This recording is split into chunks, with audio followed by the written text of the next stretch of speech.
Olá, pessoal. Eu sou a professora Silvinha, sou professora formada em Biologia. Aqui na Escola Enésio Olímpio eu ministro aula tanto de Biologia quanto de Física, mas hoje eu trouxe uma aula de Biologia para vocês, mais especificamente para os alunos do segundo ano, né? Que, na verdade, é uma revisão do conteúdo para a avaliação de vocês, pessoal. Essa avaliação que está sendo pensada aí com muito carinho, com muito cuidado, uma avaliação diferente daquela que vocês estão acostumados a fazer, mas que eu tenho certeza que vocês vão se dar bem também. Para o pessoal do terceiro ano, essa aula também serve, né? A galera que vai aí fazer o Exame Nacional do Ensino Médio, que, se Deus quiser, quando tudo isso passar, com certeza a gente vai falar muito sobre isso aqui na escola, né?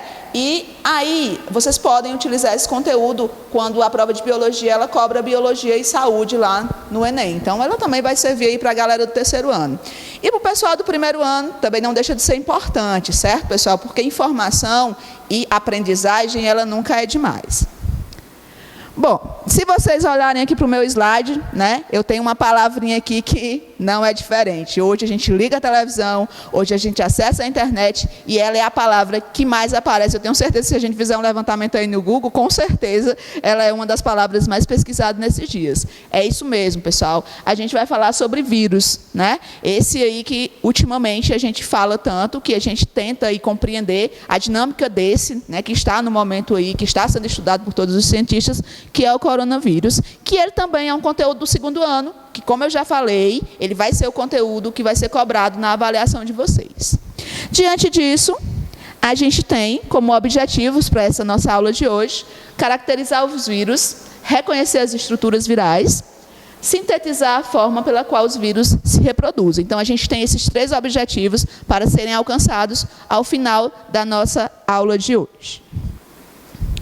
Bom, e aí, quem é meu aluno, ou quem já foi meu aluno, sabe que eu gosto muito de começar minhas aulas trazendo uma curiosidade sobre o conteúdo que eu vou trabalhar, né? É uma metodologia que eu utilizo em sala de aula, e embora aqui não seja o mesmo ambiente, a gente trouxe essa mesma metodologia para falar para vocês. E aqui eu trouxe 3 curiosidades sobre os vírus, que é o tema da nossa aula de hoje. A primeira é que são conhecidas 3.600 espécies de vírus aí, né? Então a gente vê que é uma quantidade assim bem alta para esse serzinho tão pequeno, né? A segunda curiosidade, pessoal, é que a gente tem mania, né, de sempre assim, há um vírus. Aí a gente vai lembrar de quê? Doença, a gente vai lembrar de quê? Fazer mal. Mas a gente também precisa saber que existem certos tipos de vírus, como o bacteriófago, por exemplo, que ele vive no nosso intestino e que ele ataca as bactérias que iriam fazer mal à nossa flora intestinal. Então, ele é um tipo de vírus benéfico para os seres humanos. E a terceira curiosidade, né, é que alguns estudiosos, eles dizem aí que tem certas espécies de vírus que eles já existem há muito mais tempo do que os seres humanos aqui no planeta Terra. Então, assim, só para a gente começar aí a nossa aula, para a gente lembrar um pouquinho, né, sobre os vírus, eu trouxe essas 3 curiosidades aí para vocês. Continuando, eu quero começar a minha aula de hoje, agora sim, no nosso conteúdo. O pessoal do segundo ano está lá no livro, né? Todas as explicações, tudo que eu estou falando aqui, vocês podem acompanhar aí no livro didático de vocês, que vai ter conteúdo também para isso. Eu quero começar explicando para vocês a palavra vírus, né? A palavra vírus, ela vem do latim, né? Ela é uma palavra que significa venenoso ou tóxico, né? Não é à toa que a gente vê, que a gente tem tanto medo quando a gente escuta a palavra vírus. Quando a gente vai estudar ou quando a gente vai pesquisar sobre vírus, costuma-se aparecer também uma outra denominação, uma outra palavrinha, né, que está relacionada ao mesmo conteúdo, que é virion. Tá?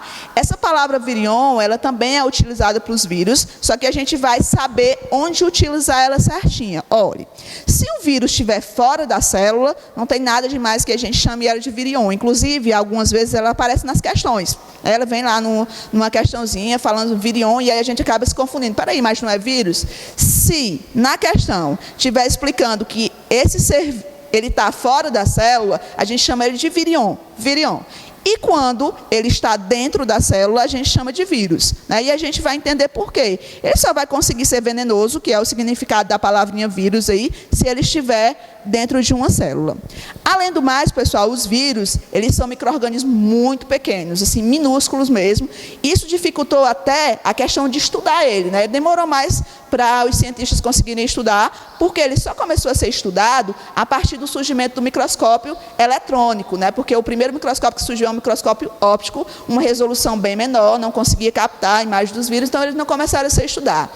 Para a gente ter uma ideia, os vírus, eles medem entre cerca de 20 e 400 nanômetros, que é uma unidade de medida assim, muito pequenininha, para a gente ter uma ideia do tamanho dos vírus. E, para a gente ter uma ideia melhor de como ele é pequeno, ele é cerca de 10 vezes menor do que uma bactéria, né? Só a título de informação aí. Os vírus, eles também são utilizados muito quando a gente fala no nosso cotidiano de alguma coisa que faz mal, né? O vírus parasita, as pessoas costumam utilizar isso. Então, a gente já leva para o lado que os vírus fazem mal. E a palavrinha vírus também é utilizado, como a gente fala, de vírus de computador. Na verdade, é uma analogia que se faz a esse vírus que faz mal aos seres vivos, que ele também vai fazer mal a um sistema operacional do computador aí, certo? Diante dessa introdução, a gente vai falar agora sobre as características gerais dos vírus, né, pessoal? E agora aqui a gente tem que botar ter um foco bem grande, uma atenção maior, porque com certeza dessas características, muitas delas vão ser cobradas aí na avaliação de vocês, quando vocês forem responder. E a primeira, né, e aquela que divide também os grupos de cientistas, é essa daqui, ó. Deixa eu só pegar uma caneta aqui para me explicar. Os vírus, pessoal, eles são acelular. Tá? Para quem não sabe o que é acelular, são seres que não possuem células. Então, os vírus eles não vão possuir células. Diante dessa informação, tem um grupo de cientistas que diz assim, espera aí, se esse ser ele não possui célula, ele não é um ser vivo. Por quê? A primeira coisa, e aí a gente puxa a teoria celular lá do primeiro ano, a teoria celular, o pessoal do primeiro ano sabe que a gente estava estudando agora, ela diz que para um ser considerado ser vivo, ele precisa ser formado por célula, e os vírus não, né? E aí vem esse desafio aí. Como assim? Ele não é formado por célula, ele é um ser vivo ou não é? Até hoje, né? Aí muitos e muitos anos vem esse empate entre grupos de cientistas, uns consideram que sim, outros consideram que não. Porém, a gente vai compreender uma coisa. Ele não é formado por célula, ele é acelular, mas ele precisa de uma célula. O vírus ele não é nada se ele não tiver uma célula, para ele sobreviver dentro dela. Então, o outro grupo de cientistas diz assim, ó, se ele precisa de uma célula, então, logicamente, ele é um ser vivo. Então, fica sempre esse impasse aí entre eles, e eles não conseguem chegar a um consenso ainda, né? Porque a ciência é isso, a ciência é estudo, e a gente acredita que algum dia eles entrem aí num consenso. Mas vamos lá. Segunda característica, pessoal, ele não tem metabolismo próprio. Eu acabei de dizer, né? Ele não tem célula, ele não é formado por células, são as células que fazem com que os seres vivos realizem aí o seu metabolismo. Eles não vão ter metabolismo próprio, mas eles vão realizar metabolismo. Como, Silvinha? Como é que isso acontece? Pessoal, olhe, ele está dentro de uma célula. A célula precisa trabalhar, né? Ela precisa desempenhar o seu papel. E à medida que a célula desempenha o seu papel, ela está realizando o metabolismo também para o vírus. Ou seja, o vírus se aproveita do metabolismo da célula para poder realizar suas atividades aí, ok? A outra característica aqui, pessoal, que isso a gente não vai esquecer nunca, inclusive ela cai muito assim nas provas, né? Quando aparece só esse nome aqui, ó, parasita intracelular. Ou parasita intracelular obrigatório. Isso significa dizer o quê? Os vírus, eles precisam estar dentro de uma célula, né? Intra dentro. Parasita vai fazer mal, a gente vai sempre lembrar assim, né? Inclusive, a gente usa muito esse termo, e eu falo muito em sala de aula, assim, ó. Pessoal, sabe aquela pessoa que se junta a gente só para fazer mal? Então, ele é um parasita, a gente vai lembrar que é alguma coisa que faz mal. Então, a gente tem parasita intracelular dentro da célula e obrigatório. Esse obrigatório é importante porque, como eu já expliquei, eu venho dizendo desde o início, ele precisa de uma célula. O vírus, pessoal, se ele estiver no ambiente, ele não é nada, ele não vai propiciar nenhum mal a nenhum ser vivo, mas ele precisa de uma célula. Tanto é que existem alguns vírus que, durante muito pouco tempo, eles conseguem viver no ambiente. Numa sala como essa, por exemplo, que é uma sala fechada, e a gente fala do vírus da gripe, que é esse vírus aí que mais acomete a gente, nessa gripe normal, se tiver alguém gripado aqui, à medida que essa pessoa espirra ou que essa pessoa tosse, ele vai jogar esses vírus para o ambiente. Esse vírus precisa rapidinho encontrar o colega do lado, né? Encontrar uma célula do lado para poder se desenvolver. Se ele cair aqui só na mesa, ele vai passar um tempinho ali, né, na mesa vivo até ele achar outra célula, e se ele não achar outra célula, ele vai morrer ali mesmo, ele não vai fazer nenhum mal a nenhum ser vivo, não. Outra coisa muito importante que a gente tem que lembrar é que quando a gente fala de vírus, a gente tem mania de lembrar de seres humanos. Opa, peraí, os vírus e tal, vai fazer mal, vai acometer, os seres vivos vão ter, os seres humanos, né, vão ser acometidos por alguma doença, mas a gente vai precisar lembrar que ele vai entrar em qualquer célula de qualquer ser vivo, tá? Qualquer ser vivo, o vírus ele pode se apossar das células. Lembrando que eles são específicos também. Por exemplo, um vírus que ataca bactérias, ele não vai atacar os seres humanos, ele vai atacar as bactérias, né? Então, eles têm essa especificidade aí também, ok? Mas a gente vai lembrar sempre que ele é parasita intracelular obrigatório, ele precisa estar dentro de uma célula para poder realizar suas atividades. Depois, a gente tem mais um aqui, pessoal, que essa sim é muito importante, e inclusive tem questões que vêm só para confundir a cabecinha da gente aí, quando a gente está falando da avaliação, mas os vírus, eles são resistentes a antibióticos, tá? Ou seja, o que isso quer dizer? Que a gente não vai sarar um vírus com antibiótico. Sarar não, né, pessoal? Na verdade, matar. A gente não vai matar um vírus com antibiótico. Isso não existe. Eu estava muito gripada, fui lá no hospital, o médico passou uns remédios, uns antibióticos, mandou eu tomar, eu tomei, fiquei beleza. Pessoal, tá certo, não está errado, não.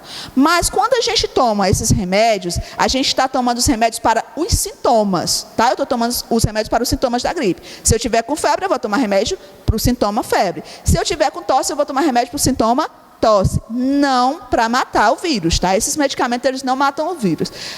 Sim, Silvia, mas eu fiquei boa da gripe. Sim, pessoal. Quando a gente combate esses sintomas que a gente está sentindo, a gente vai fortalecendo também o nosso sistema imunológico. Então, o meu sistema imunológico, ele vai criar resistência a esse vírus, então ele vai fazer o quê? Ou ele vai matar esse vírus, ou ele vai expulsar do meu organismo. Então, é por isso que a gente acaba ficando aí boa da gripe, lembrando que antibiótico não trata gripe, né? A gente tem aí as vacinas, por exemplo, que sim, são tratamentos para gripe, que eu não vou nem muito entrar em detalhe, porque seria uma aula bem maior. Então, a gente só vai lembrar que antibiótico ele não serve para sarar doenças causadas por vírus. Depois, pessoal, a gente tem a próxima característica aqui, que é essa muito importante, e é essa que faz com que os vírus eles sejam mais estudados ainda, né? Que é essa característicazinha aqui, pessoal, de evoluir e sofrer mutações. Inclusive, existem vírus que eles sofrem mutações muito rapidamente, como, por exemplo, falando de novo da nossa gripe, né? Eu estou usando a gripe, pessoal, porque é o que está mais no cotidiano de vocês sabem disso, né? É o que a gente escuta mais falar, que em determinada época do ano aparecem mais pessoas gripadas no nosso município, e assim vai. Então, a gente vem aqui, a gente vai falar muito sobre ele.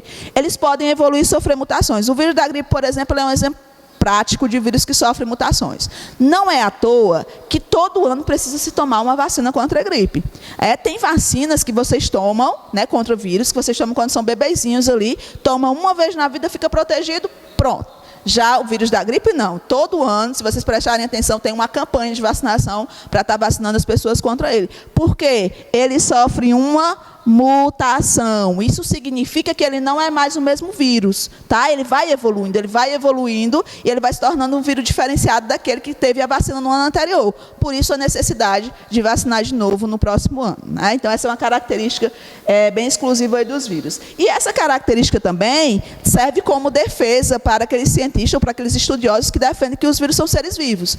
Uma das características dos seres vivos é que eles vão evoluir, né, e sofrer mutação. Então isso é uma característica do ser vivo, embora essa evolução e mutação precise que o vírus, no caso, esteja dentro de uma célula, né? Ele seja hospedeiro de uma célula.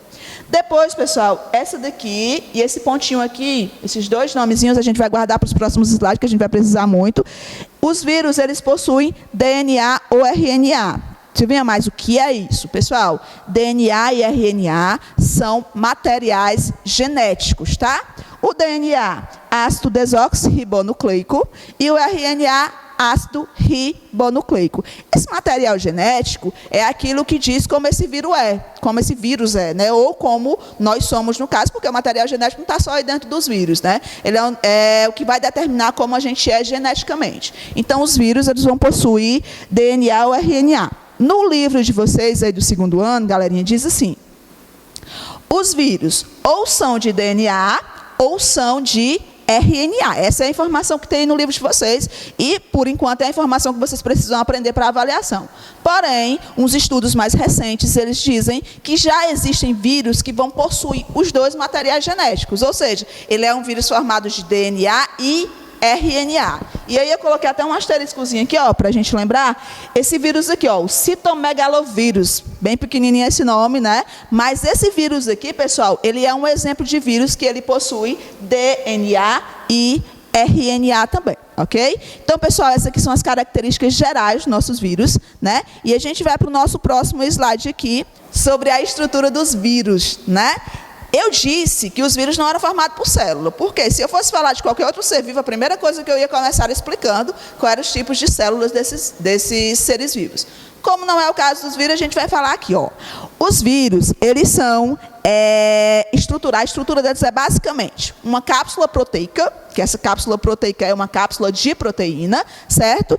E material genético, que eu já falei no outro slide, né? Que é o nosso DNA, o nosso RNA. Então, assim, basicamente, a estrutura dos vírus é essa, bem simples, né? Inclusive, também, a gente tem que lembrar que é bem simplificado, até pelo tamanho dele, não pode ter muita coisa, porque ele é bem minúsculo, e essa é a estrutura básica. Porém, dependendo do vírus, ele vai ter os Qs a mais, né? A sua organização a mais, vai ter um jeito diferente de ser deles. E aí eu trouxe 2 tipos de vírus aqui, a gente já vai lembrar o seguinte, eu vou classificar já esses 2 tipos de vírus, tá, pessoal?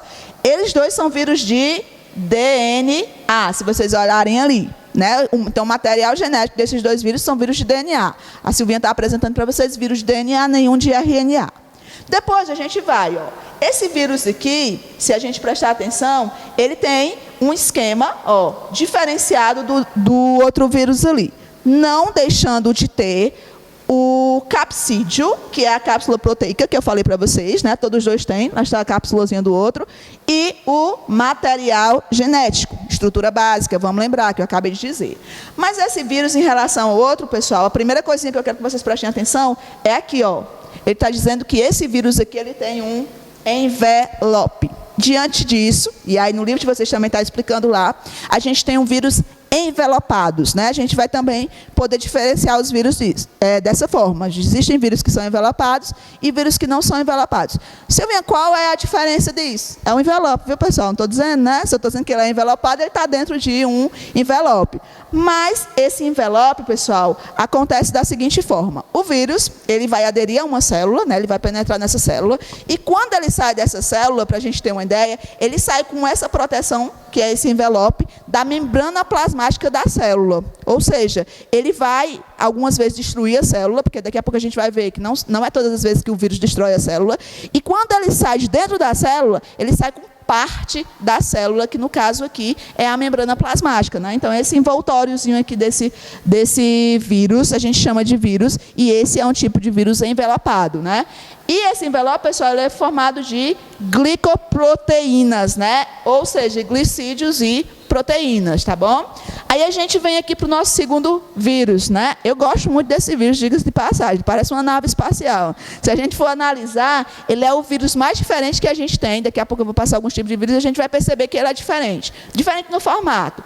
Isso também para facilitar, né, a adesão dele na célula específica dele, que no caso é o bacteriófago, esse aqui é o bacteriófago, e é um vírus que ele ataca bactérias. Então, esse formato permite que ele entre nas células da bactéria mais facilmente. E aí, pessoal, a gente vai já perceber que o bacteriófago, ele não é envelopado, ele não vai possuir um envelope, tá? Então, ele é um tipo de vírus não envelopado. E ele ainda possui mais essas partezinhas ali que a gente não conta nesse outro vírus, né? Que é a questão da cabeça, de ter uma cauda e de ter essas fibras aqui, ó. Vamos prestar atenção um pouquinho nessas fibras. No livro de vocês, ele fala sobre espículas, tá? Ele diz que alguns vírus, eles possuem espículas, que é para aderir melhor à célula. E é exatamente isso. Uns vírus, esse aqui também, a gente vai ter esses pontinhos aqui, eles são forma de como esse vírus ele vai se aderir na célula. Aquele, ele usa as fibras, que é aquela partezinha de baixo. Então, ele vai se encaixar nas células com essas fibras. E os outros, que é o que está demonstrando no livro de vocês, eles utilizam espículas, que é para a adesão à célula ser melhor. Então, vamos prestar atenção nessas partezinhas das estruturas. No demais, é lembrar que a formação básica dos vírus é cápsula de proteína ou capsídeo, porque eles aparecem com essas denominações, e dentro dele a gente vai contar com o material genético, que é DNA ou RNA, ou ainda pode ser os dois, só que para vocês, para avaliação, a gente não vai lembrar disso aqui. Vocês aprendendo que é DNA ou RNA, já está valendo, tá bom? Vamos passar aqui, pessoal. E, já que a gente viu como é a estrutura, já que eu falei que ele precisa de uma célula, que ele vai aderir a uma célula, a gente vai ver aqui como é que isso acontece. E eu trouxe para vocês replicação viral, né? Que esse é um grande problema dos vírus, ou problema para quem é acometido por vírus, porque ele vai invadir o organismo, ele não vai ser só um vírusinho lá dentro não, tá, pessoal? Ele vai se replicar. Para a gente é replicar. Para vocês podem utilizar o termo reproduzir, que dá a mesma coisa e não tem problema nenhum, não. Então, a gente vai falar sobre replicação viral aqui, ó. Sim, pessoal. Então, assim, a replicação viral ela vai acontecer nesses dois ciclos aqui, né? Que é o ciclo lítico e o ciclo lisogênico. A gente vai prestar atenção qual é a diferença entre esses dois ciclos. Primeiro, a gente vai olhar só para esse ladinho aqui da imagem, tá bom? A primeira coisa que acontece é que o vírus ele precisa penetrar na célula, ele precisa invadir a célula, né? Como eu já expliquei, se ele não estiver dentro da célula, ele nem é um ser vivo. Então, para se reproduzir, ele vai entrar dentro da célula. Entrou na célula, nesse nosso ciclo lítico aqui, a gente vai ver como acontece. Ele vai penetrar na célula e vai fazer com que essa célula replique o seu material genético. Ou seja, ele vai reproduzir, a célula vai reproduzir aquele vírus que entrou dentro dela, né? E aí, pessoal, ele vai reproduzir numa proporção tão grande, se vocês olharem para essa minha imagem aqui, ó, que a célula ela não vai aguentar. O que a célula vai fazer? Pá, ela vai se abrir, ou ela vai se destruir, ela vai ser destruída, na verdade, se destruir não, né? Porque ela vai ser destruída pela quantidade de vírus que tem nela. Ela vai ser destruída, ou rompida, né? Como a gente queira falar aí, e esses vírus, eles vão ser todos liberados para o meio externo, né? Eles vão sair de dentro dessa célula. Tia, mas eles vão ser liberados, e aí? E aí, pessoal, quando a célula é rompida, né? Quando eles são liberados, eles vão procurar uma outra célula rapidamente, porque eles precisam estar dentro de uma célula, e vão fazer novamente o ciclo lítico aí, né, que eles vão invadir a célula e fazer com que essa célula seja destruída, e ainda mais a gente vai liberar esse vírus aí para o ambiente, né? Isso é o ciclo lítico. Então, a gente vai lembrar do finalzinho do ciclo lítico, né? Que no finalzinho do ciclo lítico, a célula ela vai ser destruída, tá? No ciclo lítico, a célula é destruída. Aí vamos lá para o ciclo lisogênico, né? Que é ali no meu outro desenho. Acho que dá para vocês verem bem aqui como é que acontece. Invadiu a célula, o vírus invadiu a célula, ele vai fazer o quê? Ele vai replicar o seu material genético, logicamente, porque a gente está falando de replicação, só que de uma forma diferenciada do ciclo lítico. Por quê? Aqui no ciclo lisogênico, pessoal, ó, ele vai se multiplicar à medida que a célula se multiplica. Ou seja, então, se esse vírus entrar numa célula e essa célula ela for uma célula que se replica muito rapidamente, né? Esse vírus vai se replicar com ela rapidamente também. No caso aqui do meu desenho, é o bacteriófago que eu expliquei na passada, que ele ataca as bactérias, e a gente já sabe que a reprodução das bactérias, né, o processo de replicação das bactérias é muito rápido. Então, ele ataca as bactérias e à medida que a bactéria ela vai se desenvolvendo e se replicando, ele vai se replicando junto, ó. E todas as bactérias que se formarem depois que esse vírus está dentro da bactéria, ela também vai sair com o vírus aí, e esse é o nosso ciclo lisogênico. Então, a gente vai entender. Replicação viral acontece de duas formas, né? Através dos ciclos, que a gente vai ter o ciclo lítico e o ciclo lisogênico. Principal diferença entre eles, a gente vai lembrar que no primeiro, a célula ela é destruída, certo? Esse vírus vai destruir a célula, e no segundo não, ele utiliza essa célula para poder continuar aí sobrevivendo no meio que ele está, ok? Diante dessa explicação, pessoal, diante da diferença aqui entre os dois ciclos da replicação viral, a gente vai resumir que o ciclo reprodutivo do vírus acontece da seguinte forma. Primeiro, ele vai invadir uma célula, né, o que eu venho dizendo toda hora aí que isso tem que acontecer. Depois, o ponto principal, ele vai se tornar inativo, E aí a importância de que a gente fala aí, quando a gente fala do coronavírus, que a gente precisa esperar 14 dias para saber se a pessoa vai sentir algum sintoma, depois que a pessoa entra em contato com o vírus. Por quê? O vírus, pessoal, ele passa um tempinho inativo dentro dos seres vivos, tá? Ele entra, ele vai ficar ali guardadinho dentro das nossas células. A gente não sabe que a gente tem aí esse vírus, né? Que esse vírus está no nosso organismo. E depois, sim, ele vai começar a multiplicar o seu material genético, logicamente, com a ajuda da célula. Lembrando que esse período inativo aí dos vírus depende muito da virulência, né? A virulência é o tempo que esse vírus ele tem de sobrevivência, ele tem de ser resistente ou não. Por quê? Por exemplo, os vírus que atacam o intestino, eles duram de 3 a 10 dias. 3 a 10 dias para poder a gente saber se eu vou sentir algum sintoma ou não, digamos assim, para ser mais fácil para vocês entenderem, né? Já os vírus que atacam o sistema respiratório, ele tem um período maior, que é de 3 a 14 dias. Então, ele vai depender muito do tipo de vírus e do tipo de célula que ele ataca também, tá, pessoal? Porque a gente vai lembrar, né, que eu já falei no iníciozinho da aula, que cada vírus ele vai atacar uma célula específica, né? Não são todos os vírus que vão atacar todas as células aí também, não. E, por último, ele vai liberar os novos vírus, né? Que é aí quando as nossas outras células vão ser atacadas, é aí quando eu vou passar esse vírus para as outras pessoas. Então, a gente resume o ciclo reprodutivo em aqui. Invadiu a célula, se tornar inativo por algum tempo, eu já falei que isso depende muito do vírus, né? Multiplicar o seu material genético com a ajuda da célula, seja para ela reproduzir lá e depois ela ser destruída, seja para ela se reproduzir junto com o vírus, mas vai acontecer nos dois ciclos, né? E, por último, liberar os novos vírus, certo?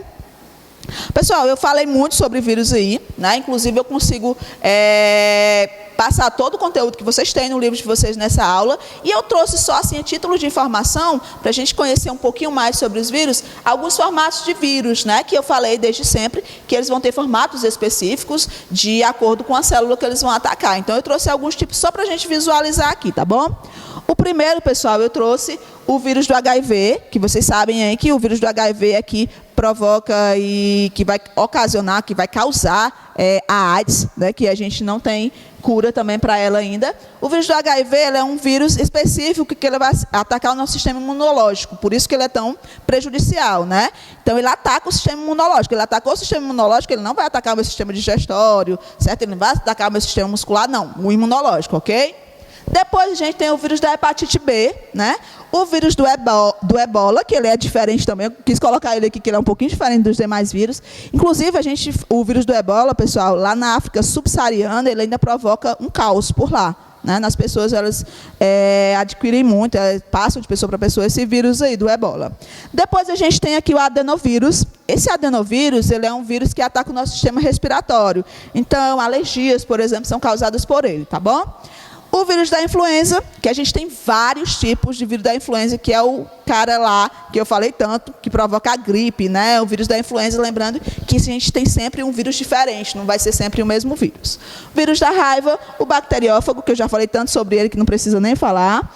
Papilomavírus, rotavírus e o vírus da herpes simples. Não vou falar sobre eles, porque a gente ia passar aí mais uma hora falando sobre como é que eles atacam o organismo dos seres vivos. Então, que é legal a gente lembrar que eu não estou falando de vírus que atacam seres humanos, eu estou falando de vírus que atacam os seres vivos, pessoal, qualquer tipo de ser vivo, desde que tenha célula, logicamente, e para ser um ser vivo precisa ter célula, com exceção dos vírus que a gente está falando aqui nessa aula. Bom, pessoal, e para finalizar a minha aula de hoje, né, espero que eu tenha ajudado aí, que quando vocês forem fazer essa prova, eu quero nota 10 para todo mundo, viu, galera do Segundão? Eu trouxe aqui para vocês um mapa mental, né? Que quem é meu aluno sabe que eu também dou dica de mapas mentais. Eu acho que é uma forma bem básica da gente estar aprendendo o conteúdo de forma resumida, quando a gente não tem muito tempo, quando a gente tem 14 disciplinas aí, né, para estar aprendendo. Esse aqui, pessoal, eu achei ele no site da Brasil Escola, né? Se vocês quiserem dar uma pesquisada, pode ir lá, mas eu vou estar colocando aí também nas redes sociais em PDF para vocês aprenderem. Ele é bem bonitinho aqui, né? Bem com o nome vírus ali, ele vem com as características do vírus aqui do lado, né? Tem o desenho de alguns vírus, que a gente já viu no slide anterior. Ele explica a reprodução bem facilzinha ali por pontos, né, que eu tentei explicar para vocês aqui também. E ele ainda vai falar de algumas doenças causadas por vírus que tem no livro de vocês. A gente vai estar cobrando alguma delas nas avaliações também. Eu não comecei a falar aqui também, porque seria conteúdo para uma outra aula, né? Mas ele vem citando alguns tipos de doenças aqui, né? Ele vem com uma duvidazinha ali, que eu falei no início também. E aí, será que os vivos são seres vivos ou não? E ele explica direitinho para a gente. Então, esse mapa mental aqui, ele dá uma resumida no conteúdo, e eu vou estar passando para vocês. Bom, pessoal, era isso que eu tinha, né? A aula de biologia sobre vírus aí. Lógico, como eu já falei no início, ela é específica para a galera do segundo ano, que vai ser aí material para a prova. E eu quero desejar que vocês se deem muito bem nessas avaliações e que a gente possa se encontrar em breve, não assim virtualmente, né? Eu já estou sentindo falta de alguns, isso é verdade, tá bom? Obrigada, pessoal.